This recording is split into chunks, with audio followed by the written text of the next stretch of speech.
안녕하십니까, 김이사입니다. 오늘은 제가 이 개인 사업자, 법인 사업자, 이렇게 사업자 운영하시는 분들에게 큰 도움이 되실 수 있는 이 세법에 대해서, 자동차 세법에 대해서 아주 간단하게 정리를 해드리도록 하겠습니다. 개인이신 분들은, 그러니까 직장인이나 주부분들은 무조건 현금 또는 할부를 이용하셔서 사시는 게 좋은 방법이고, 그러니까 우리가 사업자를 갖고 계신 분들이 엄청나게 많이 이제 고민들을 하시는 거예요. 뭐냐면, 내가 어차피 자동차를 구입을 하는데 어떠한 조건으로 구입을 해야 내가 세제 혜택을 조금이라도 더 받을 수 있을까? 아주 조금이라도. 내가 법인세도 많이 내, 또는 어떤 분들은 소득세를 많이 내, 또 어떤 분들은 부가세를 많이 내는데, 그러면 내가 어떤 조건으로 구입을 해야 조금이라도 내가 더 세제 혜택을 많이 받고 내가 조금이라도 더 저렴하게 탈 수 있을까? 이 고민을 엄청나게 많이들 하시는 거예요. 사실은 이제 어제 대구에 이제 법무법인 이제 거래처 가서 이제 거기 이제 변호사분들이랑 이제 회의를 한참 하고, 그리고 이제 부모님 댁에 가서 자고 이제 서울로 다시 올라가는 길인데, 그분들도 워낙 잘하시죠. 세법도 잘하시고 공부 잘하셨던 분들이기 때문에 엄청나게 똑똑하신 분들이고, 또 이제 수입차를 많이 여러 번 이렇게 구입을 해오신, 오랜 기간 동안 수입차를 타셨던 분들이기 때문에 정의를 좀 내려달라. 그래서 통화로 이제 좀 안내를 드리다가 답답하니까 김이사 좀 내려와서 우리 오늘 다 여기 이제 회식들 할 거니까 같이 좀 만나서 저녁 먹으면서 좀 간단 명료하게 좀 정리를 해서 우리가 어떻게 차량을 구입하는 게 좋은지 좀 얘기 좀 해줘. 사실은 첫 마디가 그거였어요. 아니, 어떤 조건으로 구입을 하시든 똑같다.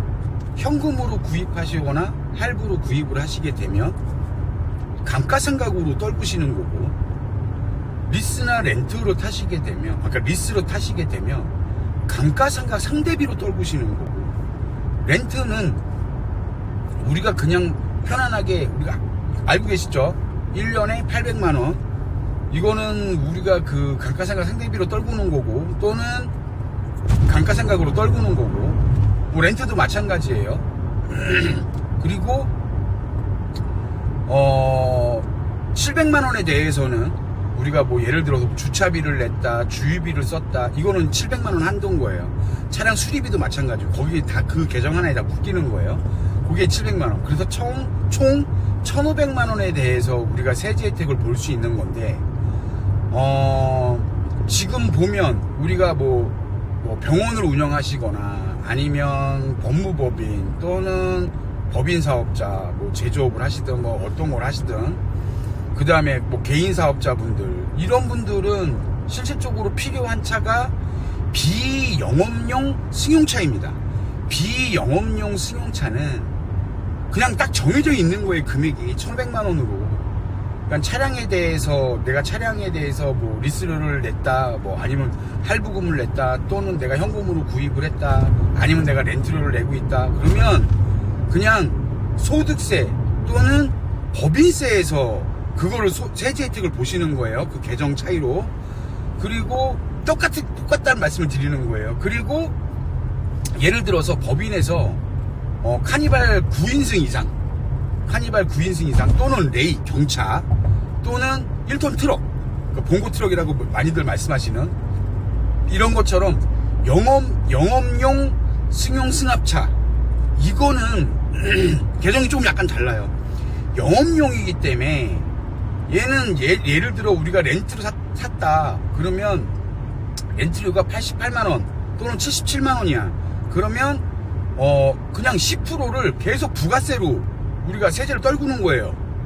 그런데 그게 아닌, 주로 우리가 이제 구입하시고 싶은 우리 회원님들이나 고객님들께서 구입하고자 하시는 뭐 수입차나 국산차나 뭐 그냥 세단이나 아니면 SUV 차량들은 비영업용 차량이기 때문에, 승용차이기 때문에 얘는 그냥 아까 전에 말씀드린 그냥 1,500만 원이 맥스로 끝인 거예요. 그럼 보면 우리가 뭐 유튜브를 보든 아니면 블로그나 뭐 카페에 가입해서 막 뭐 우리가 이런 것들을 찾아보면 리스를 주로 업으로 하는 사람들은 리스가 좋아요. 렌트를 주 업으로 하는 사람들은 렌트가 좋아요. 아니라는 거예요. 그게 아니고 그냥 현금으로 사시든 할부로 사시든 리스를 타시든 렌트로 타시든 똑같아요. 세제 혜택을 볼 수 있는 건 내가 사업자만 있으면 똑같은 거예요. 그러니까 절대로 그런 거에 현혹되지 말란 얘기예요. 예를 들어 이런 거야. 우리 이제 어제도 고민하셨던 게, 법무법인에서 고민했던 게, 우리는 뭐 법인세라든지 이런 걸 좀 많이 내니까, 이거를 좀 더 떨구고 싶어서. 근데 이제 스탠스가 다른 거예요. 어떤 변호사분은, 나는 차량을 한번 구입하면, 차 관심도 없고, 그냥 굴러만 다니면 되니까, 그렇다고 너무 이제 저기 한 건 탈 수가 없고, 그냥 뭐 수입차 뭐 벤츠 E클래스나 아니면 뭐 BMW 5시리즈 정도면, 나는 훌륭하다. 근데 나는 한번 차량을 구입하면 한 10년 정도 탄다. 그런 분들은 현금 유동성이 좀 있으시면 현금 구입하시면 돼요. 그냥 감가상각으로 떨구시면 돼. 똑같은 금액 받는 거니까. 그런데 또 어떤 분은 그러세요.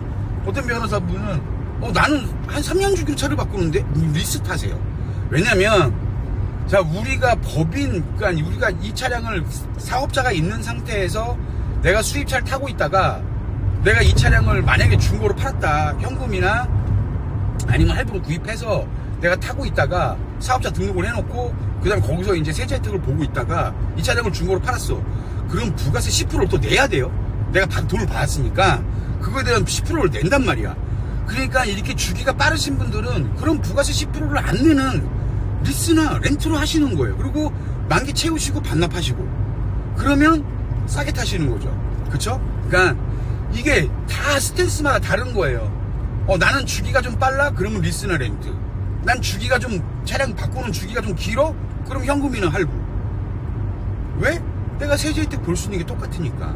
굳이 막 리스로 해야지만 내가 뭔가 받을 수 있나 봐 라는 그런 편견을 갖지 말라는 거예요. 결국은 국세청에서 우리한테 해줄 수 있는 거는 그냥 금액으로 정해놓은 거예요.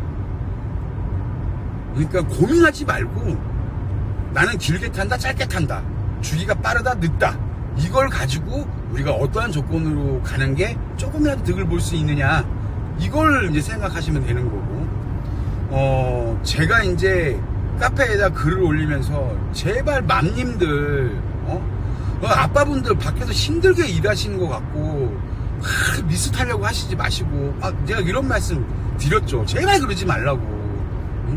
그게 왜 그러냐면 뭔가 이제 뭐 리스를 하면 전체 금액을 다 내는 게 아니고 리스료만 내면 되니까 나는 좀 좋은 차 타고 싶고 아빠들 막 꼬셔갖고 리스로 해갖고 뭐 하지 말라는 거예요. 굳이 도움이 안 돼요. 그리고 뭐 사업자 갖고 계신 분들이 연간 소득이 어느 정도 되셔서 뭐 소득세나 부가세를 내실지 모르겠으나 이미 대표님께서 어느 정도 세제 혜택을 보고 계시면 그거 이상 또 의미가 없어요. 정말 돈을 막 소득이 많아.